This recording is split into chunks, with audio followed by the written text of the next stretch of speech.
In the fall of 1846, a group of pioneers set out westward, chasing the promise of fertile land and a brighter life in California. Over 80 men, women, and children packed their wagons with food, tools, and dreams. They believed the vast prairies and mountains before them were only obstacles on the road to prosperity. But as they moved deeper into the unknown, hope slowly gave way to fear. By late October, high in the Sierra Nevada mountains, they became trapped by relentless snow. Food vanished, frostbite set in, and the line between survival and desperation grew terrifyingly thin. The Donner Party's journey would become one of the darkest chapters in American history. The Donner Party, named after brothers George and Jacob Donner, began their journey in May 1846. They left Springfield, Illinois, joining the Great Westward Migration. Spirits soared as their wagons creaked across rolling plains. Children laughed and played, families shared stories by the campfire, and the dream of California's fertile valleys kept them moving forward. But the trail was harsh. The pioneers soon discovered that maps and guides often painted an overly hopeful picture.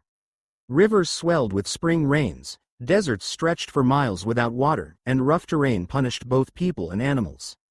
At one crucial point, they chose to follow the newly advertised Hastings Cutoff, a supposed shortcut across Utah's Great Salt Lake Desert. It proved disastrous. The shortcut added weeks to their trip, forcing wagons over jagged mountains and across burning salt flats. Oxen collapsed, wagons broke, and supplies dwindled.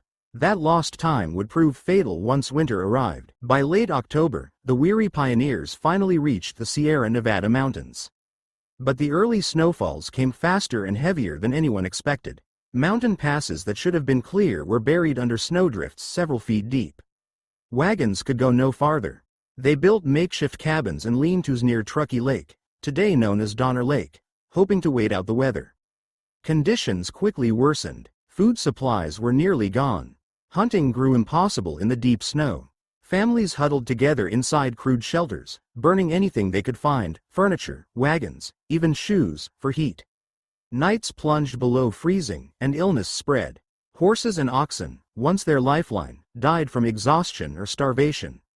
One by one, they were butchered for food, but even that meager supply couldn't last. By December, hunger became unbearable.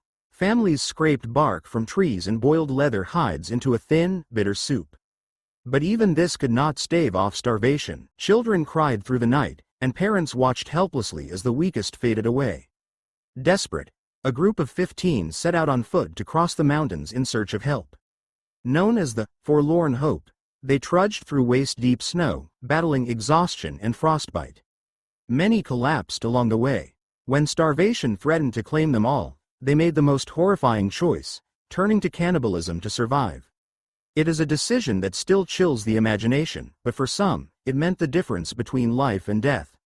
Back at Donner Lake, those who remained were no better off. Days stretched into weeks. The dead could no longer be buried, their bodies frozen beneath the snow. Survivors faced the same unthinkable choices as the Forlorn Hope. Some refused, some gave in, and others simply succumbed to hunger before the decision was made.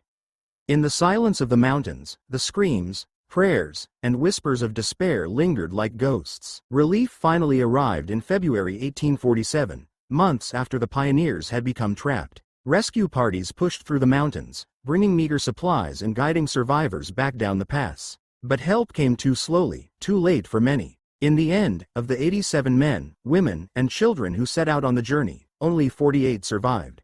The ordeal shocked the nation. Newspapers recounted the story in graphic detail, both horrified and fascinated by the pioneers' grim fate. The Donners became a symbol of tragedy, but also of human endurance. For those who lived, the scars, both physical and emotional, lasted a lifetime. The story of the Donner Party is a chilling testament to the power of nature and the fragility of human ambition. What began as a hopeful journey to California became a frozen battlefield of survival, where courage and desperation blurred into one. Their ordeal reminds us that determination alone cannot conquer the merciless forces of the world, but it also reveals the lengths to which people will go to cling to life. The Donner Party's legacy is one of tragedy, but also of resilience, forever echoing through the snowy passes of the Sierra Nevada.